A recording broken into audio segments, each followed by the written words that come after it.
ठीक है ना। और इन्हें हमने किसी डाइलेक्ट्रिक मीडियम में रख दिया जिसका डाइलेक्ट्रिक कांस्टेंट है के, इनके बीच की सेपरेशन है आर। तो हमने देखा था जो फोर्स इनके ऊपर लग रहा होता था वो होता था फोर्स जो वैक्यूम में लग रहा है बाय डाइलेक्ट्रिक कांस्टेंट। तो डाइलेक्ट्रिक कांस्टेंट को हमने डिफाइन किया था, the factor by which force in a medium decreases is called dielectric constant of that medium. यानी किसी मीडियम में एक सेटअप को रखने पर इलेक्ट्रोस्टैटिक फोर्स या इलेक्ट्रोस्टैटिक फील्ड, ये भी हमने पढ़ा है कि ई जो मीडियम में होगा वो हो जाएगा ई जो वैक्यूम में है बाय के।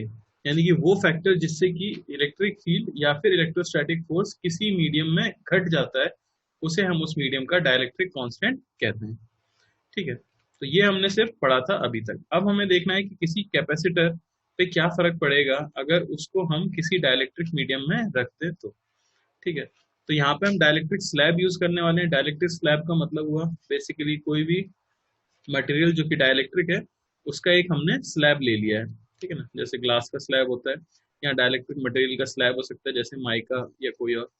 हमें ये पता होना चाहिए किसी भी डाइलेक्ट्रिक मटेरियल के अंदर होता क्या है, डायपोल्स होते हैं। ठीक है ना, और डायपोल्स क्या करते हैं, अगर आप उन्हें एक्सटर्नल इलेक्ट्रिक फील्ड में रखोगे तो डायपोल्स के जो भी नेगेटिव चार्जेस हैं उन सभी पे एक ही डायरेक्शन में फोर्स लगेगा और पॉजिटिव पे दूसरी डायरेक्शन में फोर्स लगेगा। तो एक चीज हम पढ़ चुके थे कि अगर आप एक यूनिफॉर्म इलेक्ट्रिक फील्ड में एक डायपोल को रख देते हो, डायपोल हमने पढ़ा था, तो उसमें नेट फोर्स तो क्या रहता है, जीरो रहता है। जैसे मैं डायपोल बोलूं, ये माइनस और प्लस का कॉम्बिनेशन डायपोल हो गया। अगर मैंने उसे यूनिफॉर्म इलेक्ट्रिक फील्ड में रख दिया तो नेगेटिव पे फोर्स इस तरफ लगेगा Q इंटू ई और पॉजिटिव पे इस तरफ लगेगा।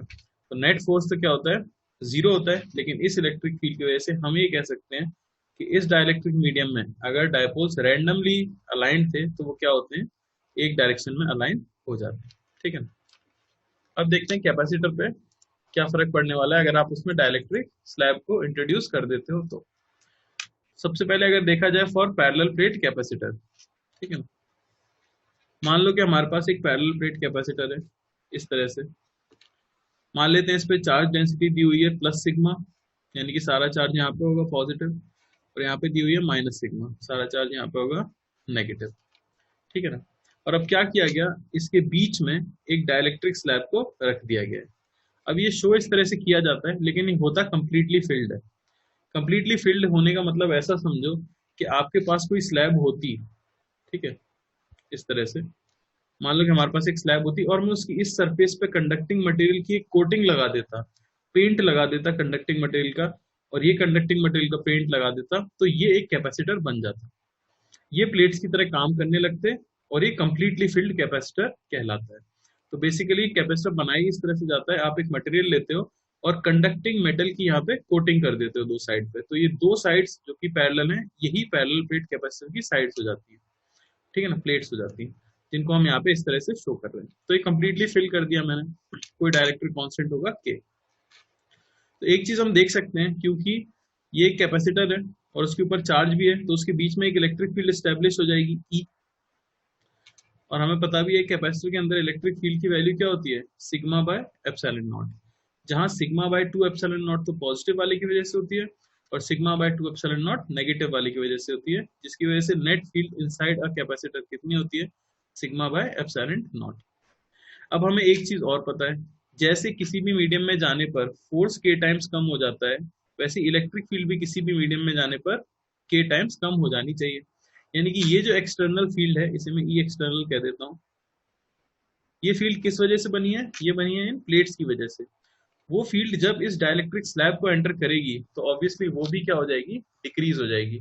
और कितने टाइम्स डिक्रीज हो जाएगी, के टाइम्स डिक्रीज हो जाएगी। तो हमें कह सकते हैं कि स्लैब के अंदर नेट फील्ड जो रहने वाली है अंदर, ई नेट, मैं यहाँ पे लिख सकता हूँ कि ई नेट की जो वैल्यू होगी वो हो जाएगी ई एक्सटर्नल डिवाइडेड बाय के। ठीक है ना, और ई एक्सटर्नल हम जानते हैं कैपेसिटर की प्लेट्स के बीच में सिग्मा बाय एप्सिलॉन नॉट, यानी कि वो होगी सिग्मा बाय के एप्सिलॉन नॉट। ठीक है, ये इक्वेशन हम याद कर लेते हैं। आगे देखो अब हो क्या रहा होगा इस डाइलेक्ट्रिक के अंदर। तो अगर मैं सिर्फ इसे ड्रॉ करूं जो कि स्लैब है, तो आप देख सकते हो कि ऐसा लग रहा है कि इस स्लैब को एक एक्सटर्नल फील्ड में यहाँ पे रख दिया गया है, ये एक्सटर्नल, जिसकी वैल्यू है सिग्मा बाय एप्सिलॉन नॉट। अब होगा क्या, डायपोल्स पहले रैंडमली अलाइंड थे, लेकिन क्योंकि हम समझ गए हैं कि सारे डायपोल्स पे फोर्स कुछ इस तरह से लग रहा होगा, नेट फोर्स तो क्या हो रहा होगा, जीरो हो रहा होगा। तो मैं ये कह रहा था कि डाइलेक्ट्रिक स्लैब में हम जाते हैं, ढेर सारे क्या होते हैं, डायपोल्स होते हैं। किसी भी डाइलेक्ट्रिक मीडियम में ढेर सारे डायपोल्स होते हैं और वो रैंडमली अलाइंड होते हैं। अगर आपने एक्सटर्नल इलेक्ट्रिक फील्ड नहीं लगाई है तो ऐसा मान सकते हो कि डायपोल्स जो है वो रैंडमली अलाइंड होंगे, ठीक है ना, कुछ इस तरह से प्लस माइनस। लेकिन जब आप एक यूनिफॉर्म एक्सटर्नल इलेक्ट्रिक फील्ड लगा देते हो तो सारे डायपोल्स क्या होते हैं, एक डायरेक्शन में अलाइन हो जाते हैं, कुछ इस तरह से देख सकते हैं हम। जहां इस तरफ कौन सा साइन आ जाएगा, नेगेटिव साइन, क्योंकि सभी इलेक्ट्रॉन्स पे इस तरफ फोर्स लग रहा होगा, मतलब नेगेटिव चार्ज पे, और यहाँ आ जाएगा पॉजिटिव साइन। इस तरह से डायपोल क्या हो जाएगा, अलाइन हो जाएगा। इसकी वजह से क्या होता है कि पार्शियल पोलैरिटी डेवलप हो जाती है। हम देखते हैं कि डाइलेक्ट्रिक स्लैब का जो साइड्स हैं उनके ऊपर हल्का हल्का चार्ज इंड्यूस हो जाता है। यहाँ पे हल्का सा नेगेटिव चार्ज और यहाँ पे हल्का सा पॉजिटिव चार्ज। तो इसे मैं बोल सकता हूँ सिग्मा आई, नेगेटिव सिग्मा आई, और इसे मैं बोल देता हूँ पॉजिटिव सिग्मा आई। यहाँ पे सिग्मा आई क्या है समझने की कोशिश करो। आपने एक्सटर्नल इलेक्ट्रिक फील्ड में एक डाइलेक्ट्रिक स्लैब को रखा। एक्सटर्नल इलेक्ट्रिक फील्ड में डाइलेक्ट्रिक स्लैब रखने की वजह से सारे डायपोल्स एक पर्टिकुलर डायरेक्शन में अलाइन हुए, जिसकी वजह से इलेक्ट्रिक फील्ड की ऑपोजिट वाली साइड पर तो पार्शियल नेगेटिव चार्ज इंड्यूस हुआ और इलेक्ट्रिक फील्ड की अलोंग वाली साइड पर पार्शियल पॉजिटिव चार्ज इंड्यूस हुआ। समझ आ रही बात? ये सब ध्यान से समझना बहुत जरूरी है, ठीक है ना, काम आएगा आगे। तो अब ऐसा देख सकते हैं कि इस डाइलेक्ट्रिक मीडियम में क्योंकि पार्शियल पोलैरिटी आ गई है, आप देख सकते हो इस तरह से, यहाँ पे आ गया माइनस सिग्मा आई और यहाँ आ गया प्लस सिग्मा आई, ठीक है ना। और एक एक्सटर्नल फील्ड तो एग्जिस्ट करती है जो कि कैपेसिटर की है, ई एक्सटर्नल जो अंदर जा रही है। तो ये जो इंड्यूस चार्ज है ये भी अपनी खुद की एक इलेक्ट्रिक फील्ड इंड्यूस कर रहा होगा। ऑब्वियसली इस पार्शियल पोलैरिटी की वजह से जो इलेक्ट्रिक फील्ड इंड्यूस होगी वो पॉजिटिव से नेगेटिव की तरफ होगी, यानी कि कुछ इस तरह से मैं कह सकता हूँ ई इंड्यूस्ड की वैल्यू है। तो हम कह सकते हैं कि किसी भी डाइलेक्ट्रिक स्लैब में जो नेट इलेक्ट्रिक फील्ड रहने वाली है ई नेट, उसकी वैल्यू क्या हो जाएगी, वो हो जाएगी ई एक्सटर्नल माइनस ई इंड्यूस्ड, ठीक है ना। यहाँ पे साइन डायरेक्टली मैंने, वैसे तो मुझे प्लस लगाना चाहिए अगर मैं वेक्टर फॉर्म में लिख रहा हूँ, लेकिन यहाँ पे मुझे दिख रहा है दोनों की डायरेक्शन ऑपोजिट है, तो मैं इसे लिख सकता हूँ ई एक्सटर्नल का मैग्नीट्यूड माइनस ई इंड्यूस्ड, ठीक है ना। वैल्यूज पुट कर देते हैं। ई नेट की वैल्यू हमें पता है, ई नेट की वैल्यू किसी भी मीडियम में जो होने वाली है डाइलेक्ट्रिक मीडियम में वो हो जाएगी सिग्मा बाय के एप्सिलॉन नॉट, ये इक्वल होना चाहिए। ई एक्सटर्नल आप जानते हो सिग्मा बाय एप्सिलॉन नॉट थी, माइनस ई इंड्यूस्ड। ई इंड्यूस्ड कितना होगा, तो ऐसा मान सकते हैं कि क्योंकि इनके बीच में हमने माना था ये कैपेसिटर की प्लेट जो है वो इनफाइनाइट है, तभी तो रिजल्ट आया था सिग्मा बाय एप्सिलॉन नॉट। तो क्योंकि कैपेसिटर की प्लेट्स के बीच में रिजल्ट आया है सिग्मा बाय एप्सिलॉन नॉट, तो आप ऐसा मान सकते हो कि डाइलेक्ट्रिक की जो साइड्स हैं वो भी इनफाइनाइट प्लेट की तरह ही बिहेव कर रही होंगी। तो इनकी फील्ड जो है ई इंड्यूस्ड, उसे भी मैं लिख सकता हूँ क्या, sigma i by epsilon naught, जहां sigma i by 2 epsilon naught इस पॉजिटिव की वजह से होगी और sigma i by 2 epsilon naught इस नेगेटिव की वजह से होगी। समझ आ रही बात? मैं यहाँ पे पुट कर देता हूँ उसे sigma i by epsilon naught. इसे सॉल्व करने से हमें वैल्यू मिल जाएगी sigma i is equal to sigma 1 minus 1 by k. तो अगर आपको कैपेसिटर की प्लेट्स पे चार्ज डेंसिटी पता है, यानी कि चार्ज पर यूनिट एरिया कितना है कैपेसिटर की प्लेट्स पे, ये चीज पता है, तो फिर आप डाइलेक्ट्रिक स्लैब की साइड्स पर कितना चार्ज इंड्यूस होने वाला है ये बता सकते हो। समझ आ रही बात? ये फॉर्मूला है, याद रखना है। Induce charge. Dielectric slab introduce करने से क्या क्या फर्क पड़ा, एक चीज तो आपको क्लियर होगी, डाइलेक्ट्रिक स्लैब इंट्रोड्यूस करने से इलेक्ट्रिक फील्ड तो क्या हो गई थी, घट गई थी। हमने अभी देखा है कि अगर आपने डाइलेक्ट्रिक कांस्टेंट के का मीडियम लिया है तो इलेक्ट्रिक फील्ड के टाइम्स क्या हो जाती है, डिक्रीज हो जाती है। अब हम देखते हैं कि अगर आप डाइलेक्ट्रिक स्लैब डालोगे तो कैपेसिटेंस पे क्या फर्क पड़ेगा, क्योंकि हमें पता है कि कैपेसिटेंस सिर्फ किस पे डिपेंड करता है, कैपेसिटेंस ना ही तो चार्ज पे डिपेंड करता है और ना ही अप्लाइड पोटेंशियल डिफरेंस पे डिपेंड करता है। तो कैपेसिटेंस डिपेंड्स करता है सिर्फ और सिर्फ किसके ऊपर, depends on shape and size of capacitor, और साथ ही साथ वो किस पे डिपेंड करता है, मीडियम, ठीक है ना। तो अगर हम कह सकते हैं कि वैक्यूम में उसका कैपेसिटेंस है, अगर मैं इस तरह से लिख दूं कि वैक्यूम में कैपेसिटेंस है मान लो epsilon naught A by d जो कि पैरेलल प्लेट कैपेसिटर का है, तो आपने यहाँ पे क्या यूज किया, एप्सिलॉन नॉट यूज किया है। तो किसी मीडियम में हम उसका कैपेसिटेंस क्या कह सकते हैं, मीडियम में आप कैपेसिटेंस कह दोगे सी होगा एप्सिलॉन ए बाय डी, जहां एप्सिलॉन क्या हो जाएगी, परमिटिविटी ऑफ दैट मीडियम। तो सी को आप सिंपली लिख सकते हो, एप्सिलॉन किसी भी मीडियम का जो होता है वो हो जाता है k into epsilon naught A by d, या ऐसे मैं लिख सकता हूँ के सी नॉट। तो ये रिजल्ट आपको याद रखना है हमेशा ही कि कैपेसिटेंस जो है वो इंक्रीज हो जाता है कितने से, के टाइम्स। अगर आपके पास कैसा भी कैपेसिटर हो, पैरेलल प्लेट कैपेसिटर हो, स्फेरिकल कैपेसिटर हो, सिलेंड्रिकल कैपेसिटर हो, हालांकि हमने निकाला भी पैरेलल प्लेट के लिए, पर सब में आप जानते हो कि फॉर्मूले में बस एप्सिलॉन नॉट की जगह हम क्या डालेंगे, के इंटू एप्सिलॉन नॉट। तो हर जगह कहा जा सकता है कि कैपेसिटेंस क्या हो जाती है, के टाइम्स इंक्रीज हो जाती है। तो जब भी आप किसी कैपेसिटर के अंदर एक डाइलेक्ट्रिक स्लैब को इंट्रोड्यूस करते हो, उसका कैपेसिटेंस के टाइम्स इंक्रीज हो जाता है। क्या ये बात क्लियर है सबको? ठीक, ठीक है ना। यहाँ पे मैंने ऑब्वियसली कंप्लीटली फिल्ड कैपेसिटर लिया है। इस पे एक क्वेश्चन देख लेते हैं, जैसे a capacitor is introduced with with a dielectric slab or dielectric constant k is equal to 4। ठीक है, आपको बताना है capacitance after introducing the slab क्या होगा, चार्ज ऑन द कैपेसिटर क्या होगा, electric field inside the capacitor क्या होगा, और energy stored in the capacitor क्या होगा। जल्दी से ट्राई करो। सबसे पहला पार्ट तो सिंपल ही है, कैपेसिटेंस पूछा गया है। कैपेसिटेंस तो हमें पता है क्या हो जाता है, के इंटू सी नॉट, तो वो तो जाएगा 4 इंटू 4 यानी कि 16 माइक्रोफेरेड कैपेसिटेंस होने वाला है।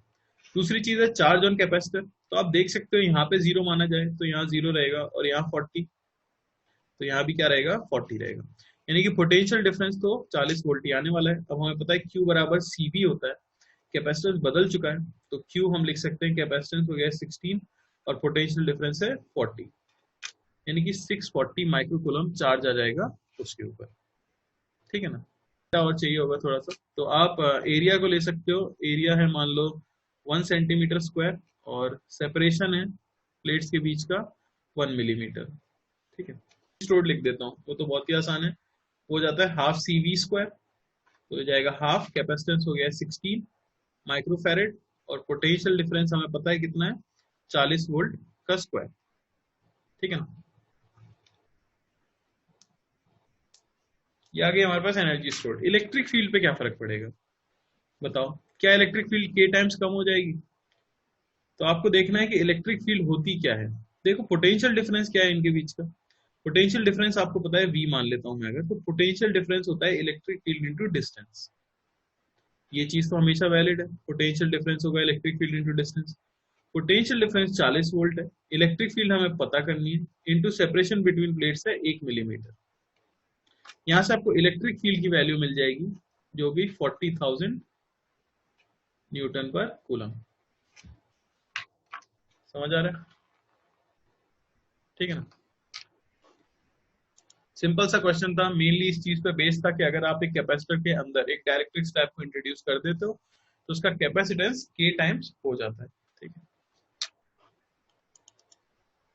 आगे बढ़ जाते हैं। अब ये पार्ट इंपॉर्टेंट है, calculating the equivalent capacitance with dielectric slab. अब हमें एक कैपेसिटर में अगर डाइलेक्ट्रिक स्लैब अलग अलग तरीके से इंट्रोड्यूस कराया जाए तो इक्विवेलेंट कैपेसिटेंस कैलकुलेट करना है। इससे पहले हमने इक्विवेलेंट कैपेसिटेंस एक सर्किट में निकालना देखा था। ठीक है, अब आपको सर्किट हल्का सा बनाना पड़ेगा। ठीक है, तो कुणाल तुम्हारा डाउट है चार्ज बढ़ता है तो इलेक्ट्रिक फील्ड बढ़ जाना चाहिए, तो बढ़ता है बेटा इलेक्ट्रिक फील्ड, पर डायलेक्ट्रिक की वजह से फिर घट भी तो जाता है, तो वो कंपनसेट हो जाएगा।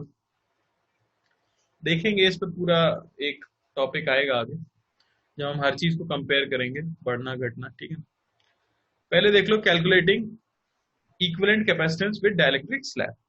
तो अभी तक एक ही चीज हमें पता है, क्या, ये आपको याद रखना है कि कंप्लीटली फिल्ड कैपेसिटर के लिए, कंप्लीटली फिल्ड कैपेसिटर है अगर,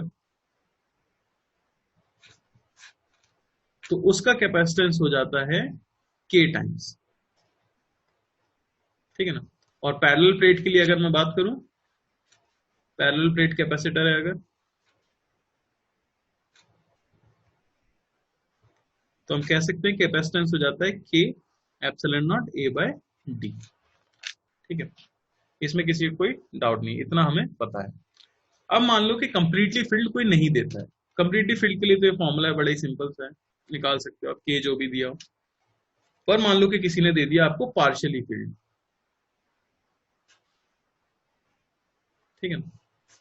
अगर आपको पार्शियली फील्ड दिया हुआ है तो उसे कैसे सॉल्व करेंगे? जैसे मैं बोलूं कि ये सेपरेशन था कैपेसिटर की प्लेट्स के बीच का डी, एरिया ऑफ प्लेट्स है ए, ठीक है। मैंने एक डायरेक्ट्रिक स्लैब को इंट्रोड्यूस किया है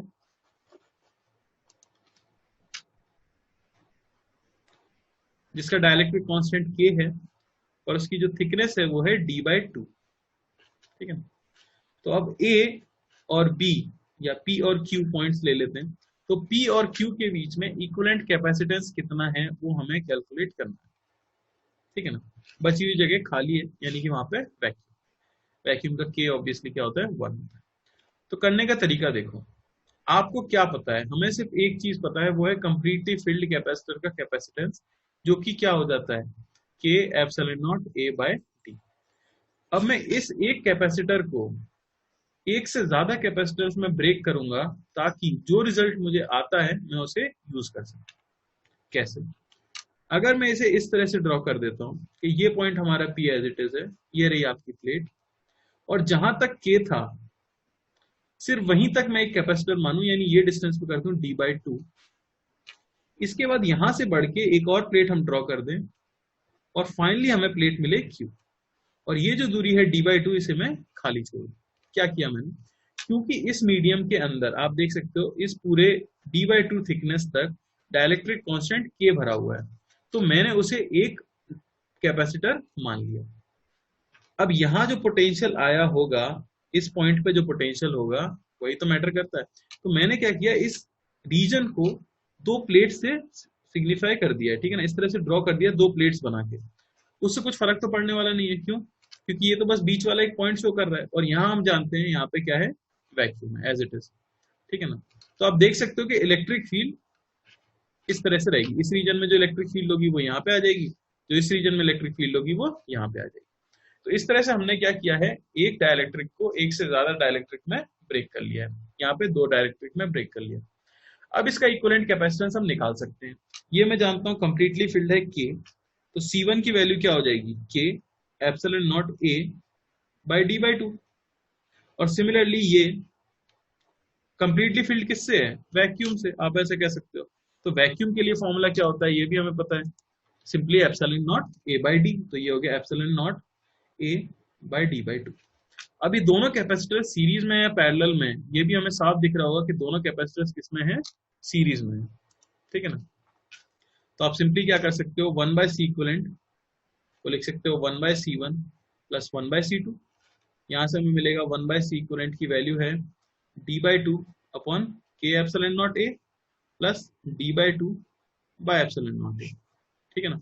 और फाइनली हमें C इक्विवेलेंट मिल जाएगा कितना, या आपको मिल जाएगा के एप्सिलॉन नॉट ए बाय d/2 के प्लस 1,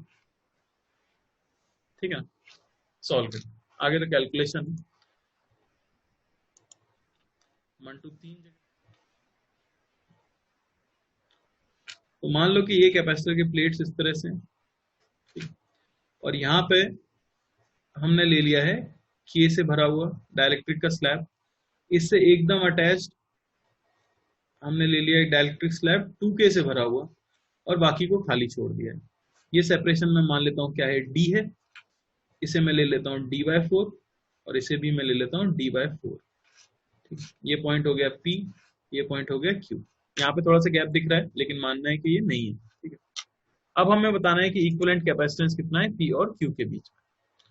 देखो मैं स्प्लिट करने की फिर से कोशिश करूंगा, हमारा मेन कोशिश ये रहना चाहिए कि एक कैपेसिटर जो हम अलग से स्प्लिट करें उसके एंड्स पे पोटेंशियल हमें कुछ करके पता चल जाए, या फिर सेम इलेक्ट्रिक फील्ड अगर किसी रीजन में है एक पर्टिकुलर इलेक्ट्रिक फील्ड, तो उसे हम एक अलग कैपेसिटर बना के ब्रेक करना चाहते हैं, ठीक है ना।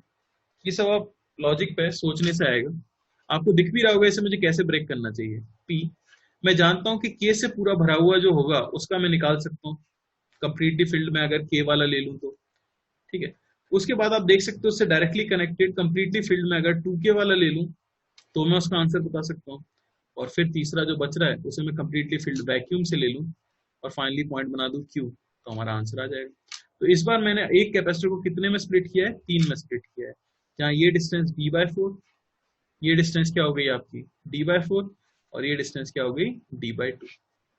यहां से अब मैं लिख सकता हूँ C1 की वैल्यू क्या हो जाएगी, C1 की वैल्यू हो जाएगी K epsilon naught A by d/4।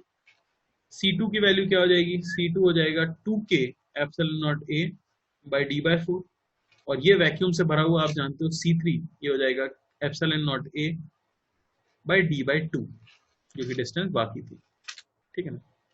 और फाइनली आप लिख ही सकते हो 1/c इक्विवेलेंट, क्योंकि ये भी सीरीज में 1/c1 plus 1/c2 plus 1/c3, इससे हमें आंसर मिल जाएगा। समझ आई बात? मेरे हिसाब से थोड़ा बहुत तो क्लिक कर रहा होगा किस तरह से हम स्प्लिट करते हैं, ठीक है ना। जरा ट्राई करो सभी लोग। क्वेश्चन नंबर 1 जो आपको स्क्रीन पर दिख रहा है, क्या आएगा इक्विवेलेंट कैपेसिटेंस ए और बी के बीच में। प्लेट का एरिया वही लेना है, कैपिटल ए। पहले ही आपके दिमाग में आया होगा 3, ठीक है। देख लेते हैं कैसे आपने किया होगा। ए जानता हूँ सबने इस तरह से ब्रेक किया होगा, जहां ये डिस्टेंस d/4, ये कंप्लीटली फिल्ड, ये डिस्टेंस d/2, और ये बाकी आपका जो भी बच रहा है d/4, जो कि फिर से वैक्यूम है, ठीक है। इसका कैपेसिटेंस क्या लिखा गया होगा, epsilon naught A by d/4, ये हो गया हमारा C1। C2 लिखा गया होगा K epsilon naught A by d/2, और फाइनली C3, ये होगा epsilon naught A by d/4, ठीक है ना। और फिर हम 1/c equivalent d/4 by epsilon naught A plus d/2 by K epsilon naught A plus d/4 by epsilon naught A। LCM आ जाएगा K epsilon naught A upon, यहाँ पे हमें मिल जाएगा 2K,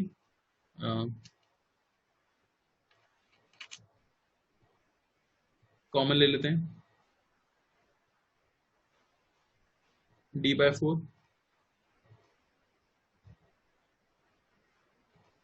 ठीक है ना, 2 प्लस K, कुछ इस तरह का आ जाएगा। 2 प्लस 2K आएगा, तो 1 प्लस K, 2 बाहर निकल तो d/2 यहाँ पे कर देते हैं, 2 1 प्लस K, ठीक है ना। ये आंसर आया होगा, यानी कि C इक्विवेलेंट हमें कितना मिल जाएगा, C इक्विवेलेंट की वैल्यू हो जाएगी 2K epsilon naught A by D into 1 plus K, ठीक है ना। ये कुछ आंसर हमें मिल रहा है। अब आप एक चीज यहाँ पे देख भी सकते थे, हमें 3 कैपेसिटर्स में ब्रेक करने की जरूरत नहीं थी। आप ऐसा सोचो कि यहाँ पे एनर्जी स्टोर हो रही है वैक्यूम में, यहाँ पे एनर्जी भी स्टोर हो रही है वैक्यूम में, और यहाँ पे एनर्जी स्टोर हो रही है इस मीडियम में। तो क्यों ना मैं इसे सिंपली एक तो ब्रेक कर दूं किसमें, डाइलेक्ट्रिक में, और एक वैक्यूम वाला पूरा एक कैपेसिटर बना दूं, जहां ये डिस्टेंस में कर दो d/2 जो कि डाइलेक्ट्रिक की है, और टोटल वैक्यूम की जो डिस्टेंस है वो कितनी है आप देख सकते हो, वो भी डिस्टेंस d/2 है, उसमें ब्रेक कर दें। यहाँ से आपको C1 मिल जाता simply K epsilon naught A by d/2, और C2 भी आपको मिल जाता कितना, epsilon naught A by d/2। इनका इक्विवेलेंट भी अगर आप निकालोगे तो फिर से वो क्या मिल जाएगा, हमें सेम मिल जाएगा, ठीक है। तो यहाँ से क्या चीज सीख रहे हैं हम, कि अगर सेम डाइलेक्ट्रिक मीडियम के स्लैब अलग अलग जगह पे लगाए गए हैं, तो उन सबको कंबाइन करके आप एक कैपेसिटर में कन्वर्ट कर सकते हो, क्योंकि वो सभी एक ही तरीके से एनर्जी को स्टोर कर रहे हैं, ठीक है ना। बात समझ आ रही है? इससे फर्क नहीं पड़ रहा है कि यहाँ पे इलेक्ट्रिक फील्ड है, यहाँ पे खाली जगह थी या यहाँ पे खाली जगह थी, उससे फर्क नहीं पड़ेगा। अगर मैं इस डिस्टेंस को चेंज भी कर दूं तब भी आंसर आपका सेम ही आएगा, ठीक है। इस चीज को मैं प्रूव कर सकता हूँ कैसे, अगर मैं इसे कुछ x मान लेता, ठीक है, इसकी थिकनेस t मान लेता, और ये बची हुई डिस्टेंस आपकी क्या बचती, d minus x minus T, आप उसका इक्विवेलेंट निकालते तो x कैंसिल आउट हो जाता। यानी कि स्लैब की पोजीशन से कुछ फर्क नहीं पड़ता है, स्लैब आपने कहाँ रखी है उससे इक्विवेलेंट कैपेसिटेंस पे फर्क नहीं पड़ेगा। आप पूरे वैक्यूम को आप बना सकते हो एक कैपेसिटर के अंदर, ठीक है। क्या याद रख सकते हो,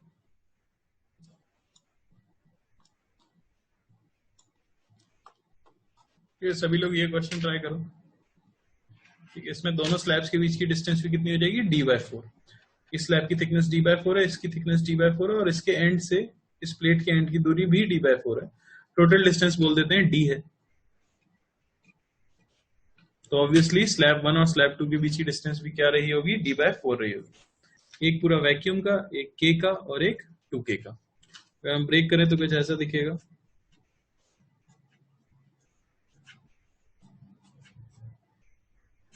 ये पूरा k से भरा हुआ, ये पूरा 2k से भरा हुआ, और ये वैक्यूम। इसे C1 आ जाएगा k epsilon naught a by d/4। यह आ जाएगा आपका 2k epsilon naught a by d/4, और ये आ जाएगा आपका epsilon naught a by d/2, क्योंकि टोटल डिस्टेंस जो वैक्यूम से है वो कितनी है, d/2 है। अब बस इक्विवेलेंट निकालना है इसका। 1/c इक्विवेलेंट क्या मिल जाएगा, 1/c1 plus 1/c2 plus 1/c3। ठीक है ना, सॉल्व कर सकते हो सिंपली। अगर आपने ये इक्विवेलेंट लिख लिए तो बस इन्हें सॉल्व किया जा सकता है। तो काफी सिंपल है अगर इस तरह से स्लैब्स को लगाया गया है तो। ठीक है, तो यहाँ पे एक पैटर्न जैसा दिख जाता है। तो इसके लिए एक सीधा रिजल्ट भी आ जाएगा जो कि हम डायरेक्टली यूज करेंगे, हम इसे बार बार नहीं लिखेंगे एक एक कैपेसिटर का। ठीक है, तो मान लो कि n प्लेट्स लगा दी जाएं किसी कैपेसिटर के अंदर, तो इसका एक जनरल फॉर्मूला हम याद रखते हैं फॉर n डाइलेक्ट्रिक स्लैब्स। ठीक है, सिंपल सा फॉर्मूला है। एक तो मान लो कि ये कैपेसिटर है आपका, ठीक है ना, और उसमें स्लैब्स लगाई गई हैं कुछ इस तरह से, n स्लैब्स हैं, n कोई भी नंबर हो सकता है। यहां मैं टोटल थिकनेस ऑफ डाइलेक्ट्रिक को d बोल देता हूं, यानी सेपरेशन बिटवीन प्लेट्स d है। ये स्लैब 1 है हमारी, इसका डाइलेक्ट्रिक कांस्टेंट k1 बोल देते हैं, और इसकी थिकनेस को t1 बोल देते हैं। इसको k2, इसको t2, इसी तरह से फाइनली kn और इसको tn। ठीक है ना, तो आप ऐसा कह सकते हो कि हमें ढेर सारे डाइलेक्ट्रिक मिलने वाले हैं। C1 की वैल्यू क्या होने वाली है, C1 की वैल्यू होगी k1 epsilon naught a bye t1, क्योंकि सेपरेशन बिटवीन प्लेट्स क्या होगा, t1 होगा। आपको पैटर्न तो समझ आ ही गया। सिमिलरली C2 की वैल्यू क्या होगी, वो होगी k2 epsilon naught a bye t2, और इसी तरह से मैं लिखूंगा, और मुझे लिखना पड़ेगा Cn kn epsilon naught a by tn। ये सभी तो मैंने स्लैब से जो कंप्लीटली फिल्ड है उनका लिख दिया। एक जो खाली जगह बची होगी उसका भी आएगा। ठीक है ना, ये हम लिख सकते हैं। उसका कैपेसिटेंस हमें कितना मिल जाएगा, वैक्यूम का मैं कैपेसिटेंस लिख सकता हूं।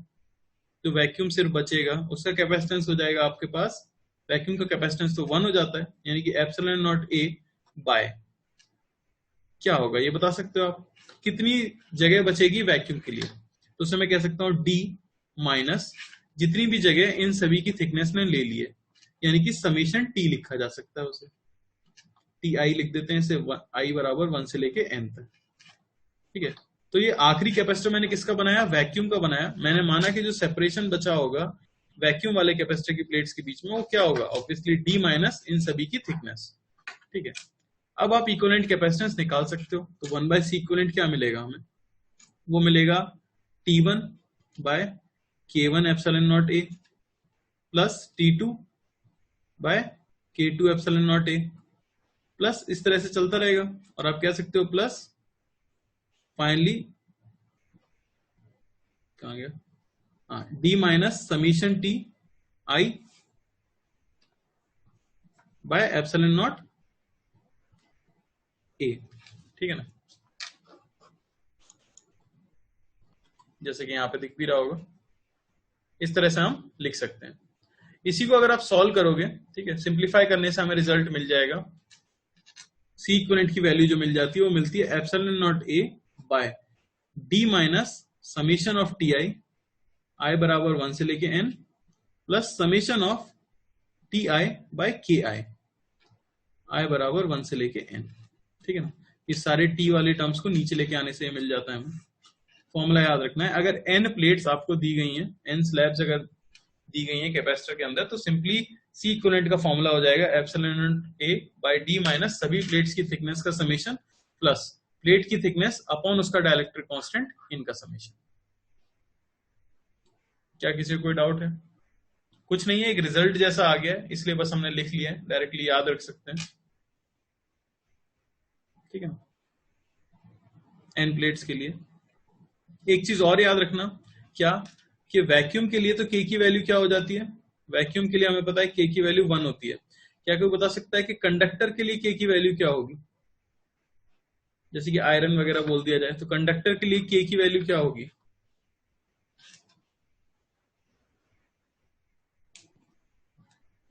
हाँ, तो कंडक्टर के लिए के की वैल्यू क्या हो जाती है? इनफाइनाइट। कैसे पता लगा? कंडक्टर के लिए के की वैल्यू इनफाइनाइट इसलिए होती है क्योंकि आपको पता है कि किसी भी मीडियम में ई मीडियम जो होता है वो होता है ई एक्सटर्नल बाय के, और हमें पता है कि कंडक्टर के अंदर नेट फील्ड क्या होती है? जीरो। नेट फील्ड जीरो हो ही कब सकती है? जब के की वैल्यू क्या हो? इनफाइनाइट हो। क्योंकि कंडक्टर इतनी, ये याद करो मैंने बताया भी था, कंडक्टर इतनी पोलैरिटी जनरेट कर लेता है कि हमेशा नेट फील्ड उसके अंदर क्या हो जाती है? जीरो हो जाती है। इसलिए डाइलेक्ट्रिक कांस्टेंट कंडक्टर्स के लिए हम क्या बोलते हैं? इनफाइनाइट बोलते हैं। ये भी याद रखना, और ये फॉर्मूला याद रखना है, ठीक है।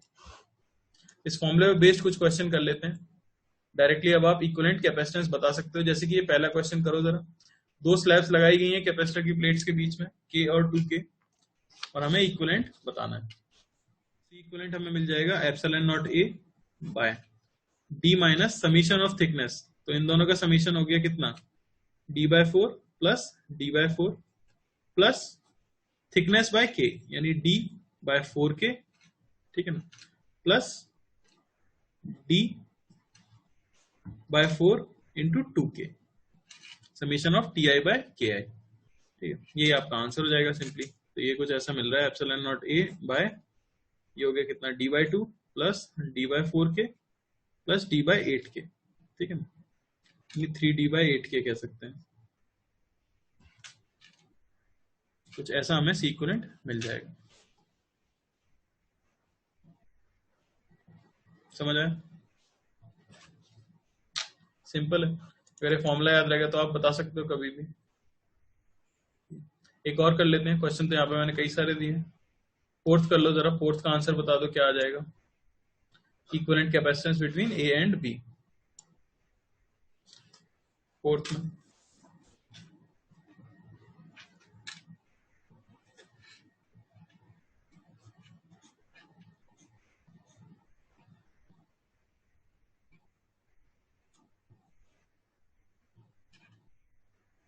बीच में एक कॉपर की प्लेट भी लगाई गई है, आयरन है,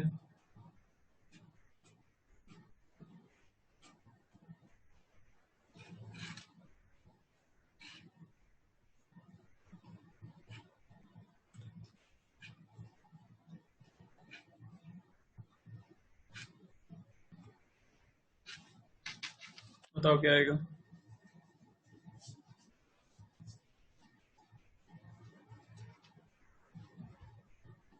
बस फॉर्मूले में पुट करना है। सी इक्विवेलेंट की वैल्यू कितनी आ जाएगी? वो हो जाएगा epsilon naught A by d minus सभी टी का समेशन, यानी d/8 plus d/8 plus d/8 plus d/8 plus d/3 minus summation of plus summation of ti/ki, ठीक है। तो सभी की थिकनेस का, यानी d/8, और इसका k हमें दिया हुआ है 4k, ठीक है, प्लस d/8/2k प्लस, यहाँ पे आप कॉपर है ये, तो k इसका कितना हो जाएगा? इन्फिनिटी, यानी कि 8 इंटू इन्फानाइट। यहाँ पे हमें नीचे करना पड़ेगा, ये टर्म क्या हो जाएगी? जीरो हो जाएगी। सिमिलरली आयरन के लिए भी इन्फानाइट, ये भी जीरो हो जाएगी। और फाइनली क्या?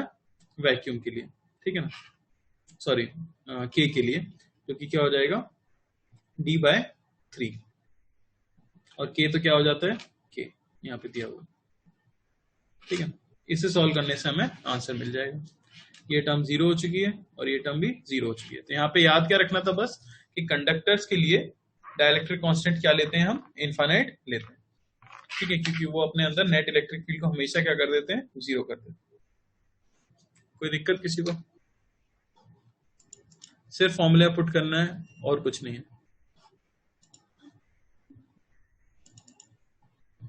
ठीक है ना। तो ये तो हो गए जब सभी एक ही तरीके से लगाए गए हैं। आप देखोगे अभी तक मैंने जितने भी क्वेश्चन किए उन सभी में सारे के सारे कैपेसिटर हमेशा सीरीज में ही आए। क्यों सारे कैपेसिटर जो भी स्प्लिट करके हमने बनाए सारे सीरीज में आए हैं?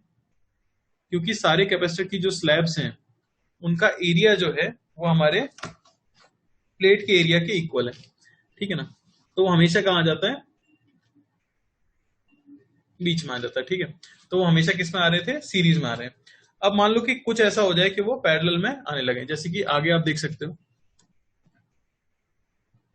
मान लो इस तरह की सिचुएशन हमें दी गई है, ये प्लेट है ए और ये प्लेट है बी, और स्लैब जो रखी गई है वो कुछ इस तरह से रखी गई है कि वो सिर्फ a/2 एरिया में ही फिल हो पा रही है, ठीक है ना। हमें पता है प्लेट्स किस तरह से होती हैं, इस तरह से होती हैं।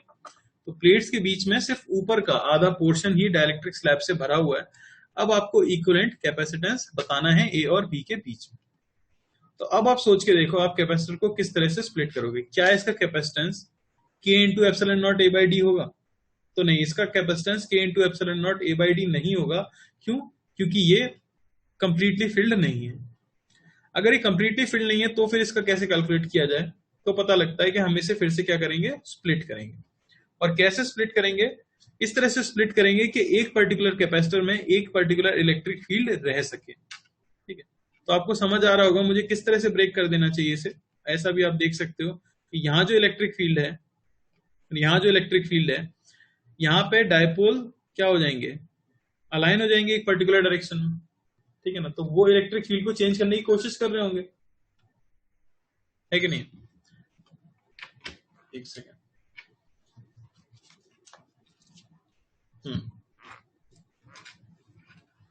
यहाँ पे हम देख सकते हैं कि इसकी वजह से क्या होगा, यहाँ पे जो डायपोल्स हैं वो अलाइन हो जाएंगे और इलेक्ट्रिक फील्ड को चेंज करने की कोशिश करेंगे। अब हमें स्प्लिट इस तरह से करना होगा कि आपको एंड्स का पोटेंशियल पता हो। किस तरह से स्प्लिट करना चाहिए, तो यहाँ पे साफ दिख रहा है कि इसे हम किस तरह से स्प्लिट कर दें। ए, हमें तो कंप्लीटली फिल्ड बनाना है। अल्टीमेट एम आपका ये है कि आप ऐसा कैपेसिटर बना दो जो कि कंप्लीटली फिल्ड हो डाइलेक्ट्रिक से। तो पूरी तरह से भरा हुआ अगर मैं बनाता तो मैं कुछ ऐसा बनाता। समझ आ रही बात? जहां ये पूरी तरह से भरा हुआ होता किससे, के से, और जो भी कुछ बचा हुआ है वो ये है। बस अंतर क्या हो गया, यहाँ पे एरिया क्या हो गया, a/2 हो गया। अब अगर मैं पूछूं कि दो कैपेसिटर जो हमने बनाए हैं, इसका कैपेसिटेंस C1 ऑब्वियसली क्या हो जाएगा, k epsilon not a/2 by D, और ये वैक्यूम से भरा हुआ है C2, इसका हो जाएगा k सॉरी k तो है नहीं, epsilon not a/2 bye D. अब ये दोनों कैपेसिटर सीरीज में या पैरेलल में, अगर हमसे ये पूछा जाए तो हम सीधे सीधे देख सकते हैं कि किसके अंदर है, पैरेलल के अंदर।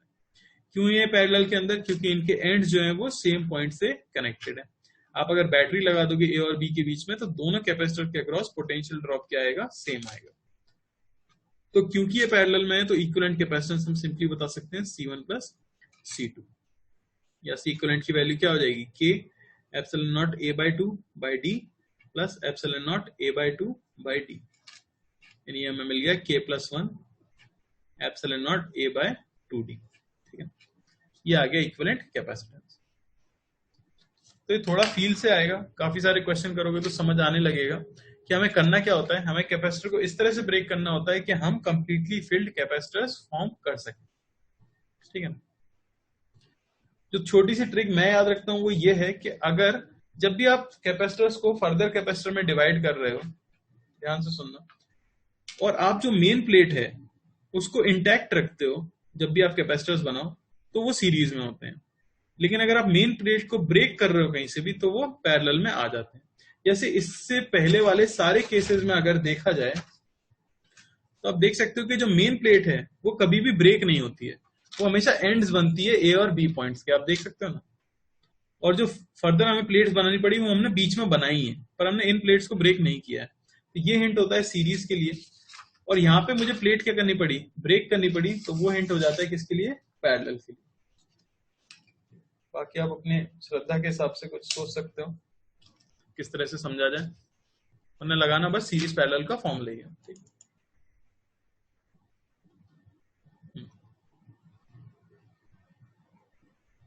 एक और क्वेश्चन करके देख लेते हैं, जैसे कि ये है फर्स्ट क्वेश्चन, वो मैं कर देता हूँ, ठीक है। जैसे यहाँ पे दिया हुआ है, मान लो कि ये पॉइंट ए और ये है आपका पॉइंट बी, और ऊपर वाला पोर्शन के से भरा हुआ है और नीचे वाला पोर्शन किससे भरा हुआ है, 2k से भरा हुआ है। ऑब्वियसली फिर से समझ आ रहा है कि इसकी स्प्लिटिंग कैसे होनी चाहिए, इसकी स्प्लिटिंग कुछ इस तरह से होनी चाहिए कि ऊपर एक कैपेसिटर आए जो कि किससे भरा हो, के से भरा हो, और नीचे आए जो कि किससे भरा हो, 2k से भरा हो। ठीक है, सिंपली आप बोल सकते हो इसका कैपेसिटेंस क्या हो जाएगा, के epsilon naught a by 2 by d, और ये कैपेसिटेंस क्या हो जाएगा 2k epsilon naught a by 2 by d। और क्योंकि ये पैरेलल के अंदर है तो C इक्विवेलेंट सिंपली क्या हो जाएगा C1 प्लस C2। ठीक है ना, यानी कि k epsilon naught a by 2d common ले लें अगर हम तो 3। ठीक है ना,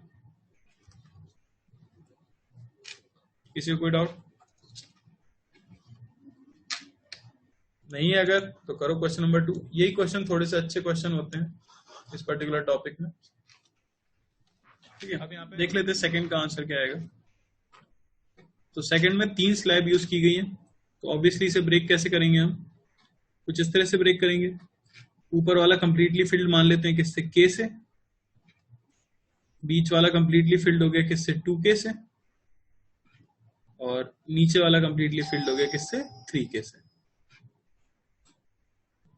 ठीक है ना, सिंपल है। C1 क्या हो जाएगा, C1 हो जाएगा k epsilon naught a by 3 by d। C2 हो जाएगा k epsilon 2k epsilon naught a by 3 by d। और C3 हो जाएगा 3k epsilon naught a by 3d। ठीक है, और क्योंकि ये पैरेलल कॉम्बिनेशन है तो C equivalent simply C1 plus C2 plus C3 हो जाएगा, जो कि कितना हो गया आपका 6k epsilon naught a by 3d, यानी कि 2k epsilon naught a by d। ये आ गया इक्विवेलेंट कैपेसिटेंस। तो सभी का 2 तो हो गया है। तो दिख रहा है तुम्हें कि ये तो ऑब्वियस वाले हैं, जो इससे पहले हमने ढेर सारे क्वेश्चन किए हैं सीरीज वाले, वो तो ऑब्वियसली सीरीज दिख ही रहा था। और ये भी जो एकदम सिंपल है ये आपको पैरेलल दिख ही रहा होगा। अब थोड़े से टफ क्वेश्चन कौन से होंगे वो देख लेते हैं। जैसे क्वेश्चन नंबर 3 है, इसे सॉल्व करना है अब आपको। तो मेन चीज होती है कि आप सर्किट को रीड्रॉ कर सको, ब्रेक करके कैपेसिटर्स को, सर्किट को फिर से रीड्रॉ करके बना सको। बताओ इसमें कितने कैपेसिटर्स में ब्रेक होगा सर्किट, नंबर बता दो पहले तो बस, कितने कैपेसिटर्स में ब्रेक होगा। तो इसमें ये तो इधर दिया हुआ है k की स्लैब है, और यहाँ पे एक 2k की स्लैब भी रखी हुई है। ये एरिया a by 2 दिया गया है, ये डिस्टेंस d by 2 दी गई है। कितने कैपेसिटर्स में ब्रेक होगा?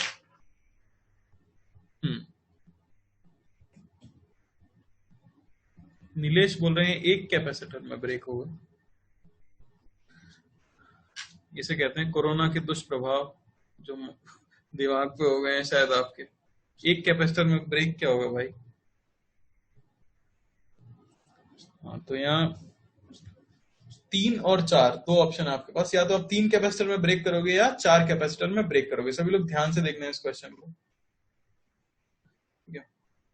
मैं नहीं चाहता टाइम वेस्ट करें। हाँ, तो मोस्टली लोग बोल रहे हैं 3, यानी कि आप कुछ ऐसा बनाना चाह रहे होगे। बताना अगर मैं सही सोच रहा हूँ क्या। ए यहाँ पे एक ये कैपेसिटर कंप्लीटली फिल हो गया के से, ठीक है ना। उसके बाद ये फिल हो गया 2k से, और ये वैक्यूम वाला बी। क्या सभी ने यही सोचा है 3 कैपेसिटर में ब्रेक करने के लिए? हाँ, तो अब तुम सोच रहे हो कि मुझे कैसे पता कि तुम सबने यही सोचा है, क्योंकि सदियों से लोग इसका आंसर यही सोचते आ रहे हैं, और ये आंसर ऑब्वियसली क्या हो जाता है, गलत। ये गलत है। आंसर सही है कि हमें इसे 4 कैपेसिटर में ब्रेक करना पड़ेगा। अब ऐसा क्यों है ये समझने की कोशिश करो। देखो आपने किया क्या, ठीक है, आपने ये कर दिया, कोई दिक्कत नहीं है, ठीक है। लेकिन मैं ये देख सकता हूं कि जो 2k का कैपेसिटर मैंने बनाया है उसका जो स्टार्टिंग प्लेट है, और जो वैक्यूम वाला कैपेसिटर मैंने जो बनाया है उसकी जो स्टार्टिंग प्लेट है, उन दोनों को मैंने एक ही पॉइंट से कनेक्ट किया है।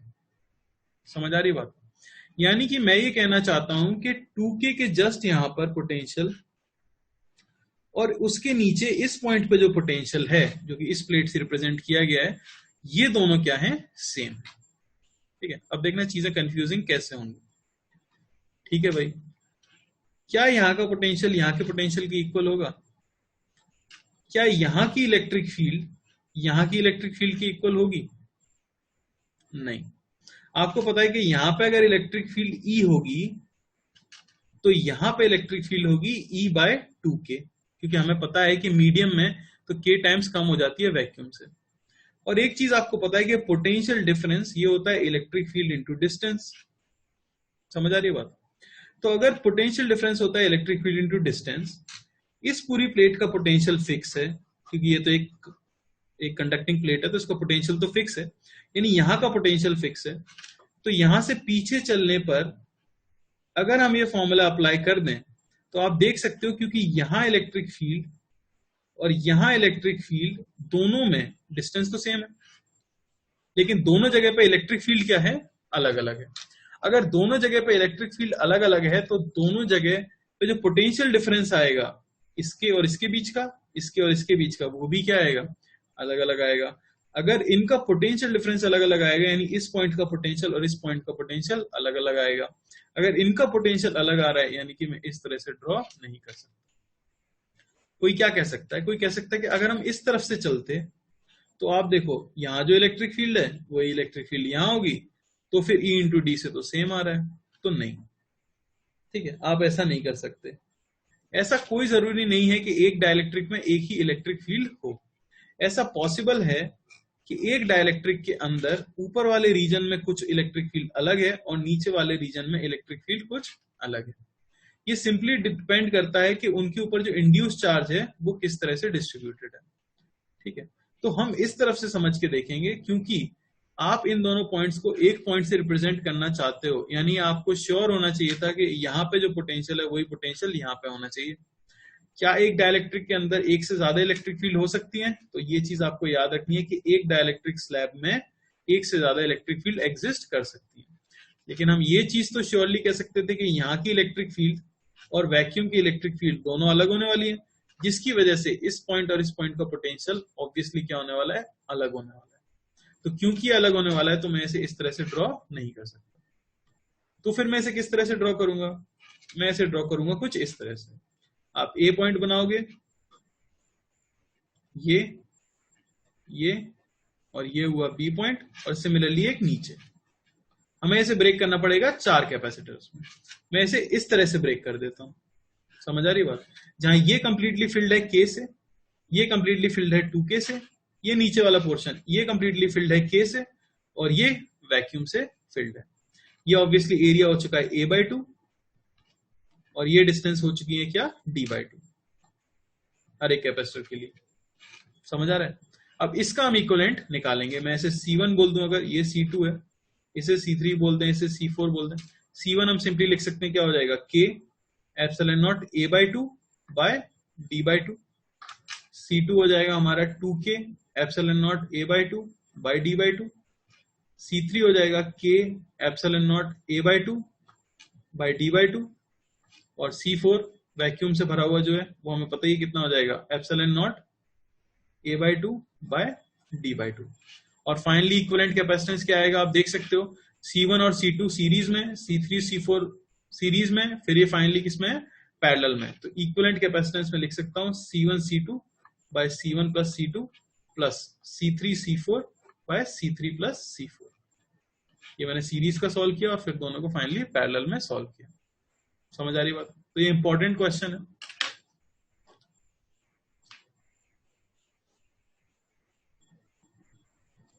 ऐसा कुछ नहीं है, जिस तरफ पोटेंशियल ज्यादा है उस तरफ से इलेक्ट्रिक फील्ड जज करना है। आप जब इस तरह से ब्रेक कर रहे हो तो आपको ये श्योरिटी होनी चाहिए थी कि इन दोनों का पोटेंशियल सेम होगा क्या। अगर किसी भी तरीके से इन दोनों का पोटेंशियल सेम नहीं हो रहा है तो फिर आप एक चीज जानते हो कि हाँ, इसका जो पोटेंशियल होगा, इसके इस एंड का जो पोटेंशियल होगा वो इसके स्टार्टिंग का पोटेंशियल होगा। तो फिर मैं उसे इस तरह से एक कंडक्टिंग प्लेट से ज्वाइन करके दिखा सकता हूं। समझ आ रही है ना बात? लेकिन इसका पोटेंशियल इसका पोटेंशियल सेम होगा ये हमें नहीं पता है। हाँ, इसका जो पोटेंशियल होगा इस एंड का, इस आधी प्लेट का, वो इसके जस्ट इधर वाले वैक्यूम के स्टार्टिंग पॉइंट का पोटेंशियल होगा। इसलिए मैं उसे इस तरह से दिखा दूं। समझ आ रही है बात? थोड़ा सा अच्छा क्वेश्चन है, ध्यान से देखोगे तो समझ आएगा। किसी को कोई डाउट? ठीक है, तो पोटेंशियल क्या होना चाहिए था, सेम होना चाहिए था।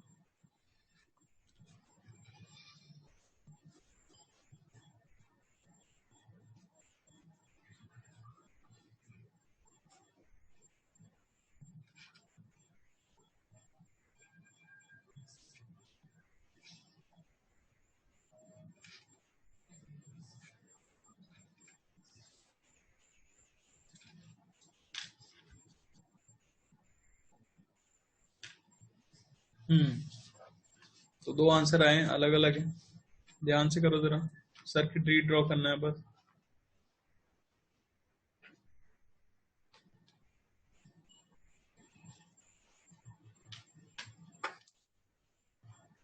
दिख रहा है कि ऊपर तो कोई दिक्कत ही नहीं है, बीच में कहीं ब्रेक करने की जरूरत नहीं है,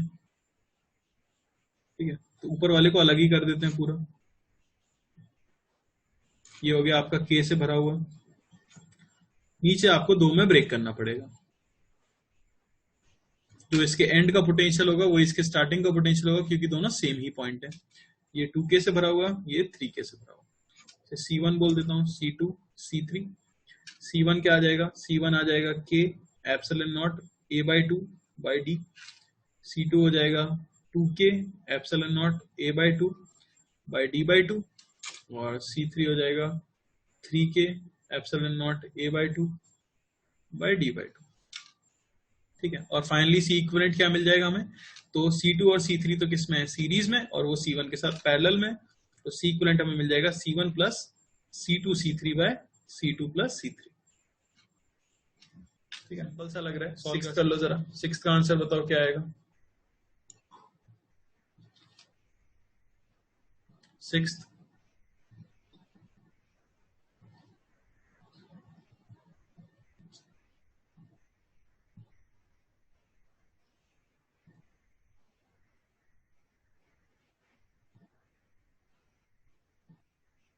अच्छा क्वेश्चन है 6, ध्यान से करना।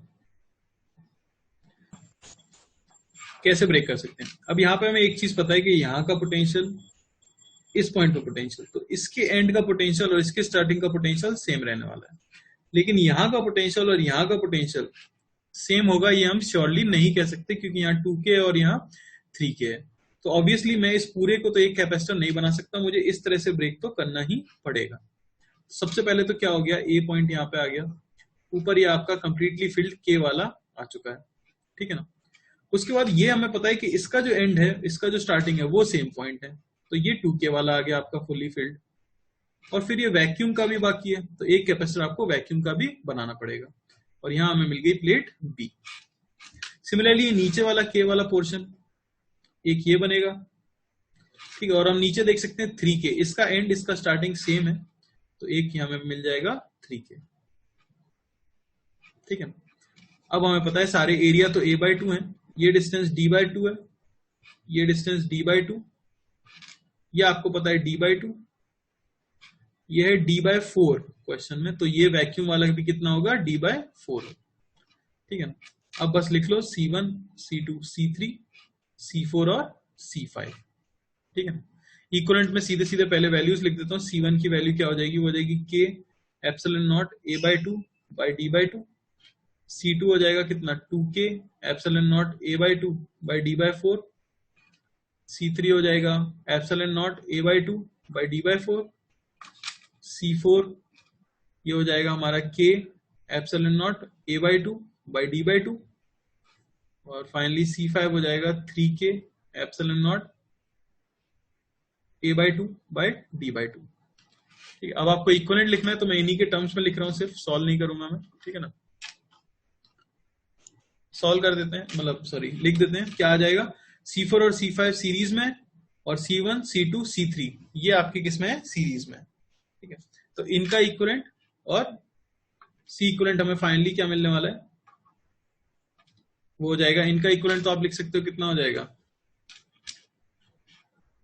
बेसिकली C इक्विवेलेंट हो जाएगा C4 C5 bye C4 plus C5। ये तो इक्विवेलेंट किसका हो गया? इनका। और इनके इक्विवेलेंट के लिए मैं कर देता हूं प्लस, रिवर्स करने वाले क्योंकि हम, तो 1/1 by C1 plus 1 by C2 plus 1 by C3, ठीक है। रिवर्स करेंगे तो C इक्विवेलेंट मिल जाएगा हमें। तो इस तरह से ये हो गया एक सीरीज का, ये एक सीरीज का, और दो सीरीज पैरेलल में है, तो ये हो गया उनका।